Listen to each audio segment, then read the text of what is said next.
नमस्कार, आप देख रहे हैं हिमाचल न्यूज। आइए जानते हैं आज के प्रमुख समाचार और दिन भर की बड़ी सुर्खियां। हिमाचल प्रदेश में वन विभाग की 150 रेस्ट हाउस की ऑनलाइन हो सकेगी बुकिंग, ये रही वेबसाइट। हिमाचल प्रदेश वन विभाग ने प्रदेश के 150 वन विश्राम गृहों को यानी कि रेस्ट हाउस को ऑनलाइन बुकिंग के लिए खोल दिया है। आप पर्यटक इन रेस्ट हाउस की बुकिंग वेबसाइट hpecotourism.com पर कर सकेंगे। अभी तक कुछ सर्किल में ये सुविधा थी। विभाग का दावा है कि इन रेस्ट हाउस में होटल रेस्टोरेंट की सुविधा उपलब्ध कराई जा रही है। प्रदेश में वन विभाग की कुल 450 रेस्ट हाउस है, जिनमें से पहले चरण में 150 रेस्ट हाउस को इको टूरिज्म के तहत विकसित किया गया है। विभाग के अनुसार इस पहल से प्रदेश में इको टूरिज्म को नई गति मिलेगी। वन विभाग ने इन रेस्ट हाउसों के संचालन, रख रखाव और नियमों के अनुसार व्यवस्थाएं सुनिश्चित करने की जिम्मेदारी संबंधित डीएफओ यानी कि डिविजनल फॉरेस्ट ऑफिसर को सौंपी है। एचपीसीए ग्राउंड धर्मशाला में 13 जून को भिड़ेंगे भारत अफगानिस्तान, जाने पिच से कैसे मिलेगी मदद। आईपीएल के रोमांचक मुकाबलों के बाद अब अंतर्राष्ट्रीय क्रिकेट स्टेडियम धर्मशाला फिर बड़े मुकाबले के लिए तैयार हो रहा है। 13 जून को यहां भारत और अफगानिस्तान के बीच वनडे सीरीज का पहला मुकाबला खेला जाएगा। इसके लिए एचपीसी ने तैयारियां तेज कर दी है और इस बार स्टेडियम में T20 नहीं बल्कि पूरे 100 ओवरों के हिसाब से पिच तैयार की जा रही है। एचपीसी के अनुभवी pitch curator Sunil Chauhan one day मुकाबले को ध्यान में रखते हुए नई रणनीति के तहत पिच तैयार कर रहे हैं।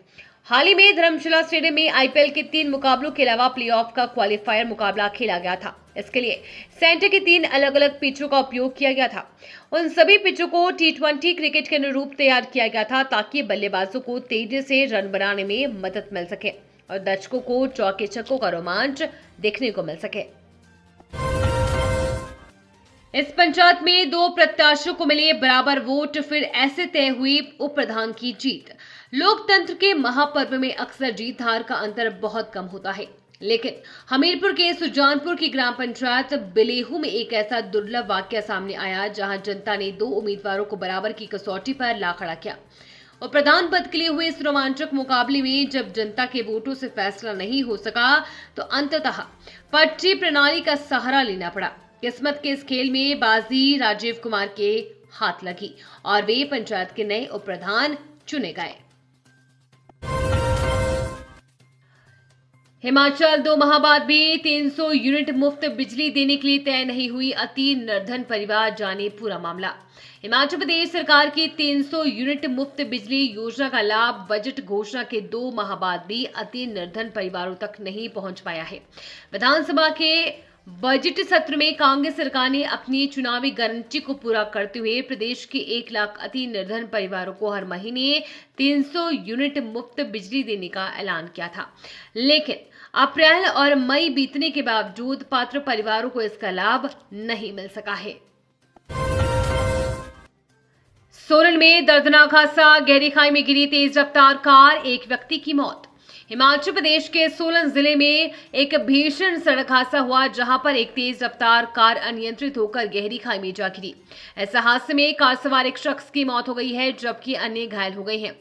वहीं पुलिस ने मामला दर्ज कर आगामी जांच शुरू कर दी है।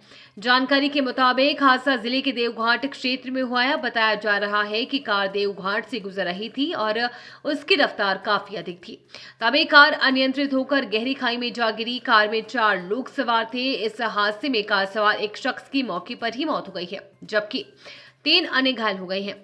इस हादसे की आवाज सुनते ही स्थानीय निवासी तुरंत मौके पर पहुंचे और राहत कार्य शुरू किया। ग्रामीणों ने कड़ी मशक्कत के बाद घायलों को क्षतिग्रस्त वाहन से बाहर निकालकर तुरंत अस्पताल में भर्ती कराया गया, जहां सभी का उपचार चल रहा है।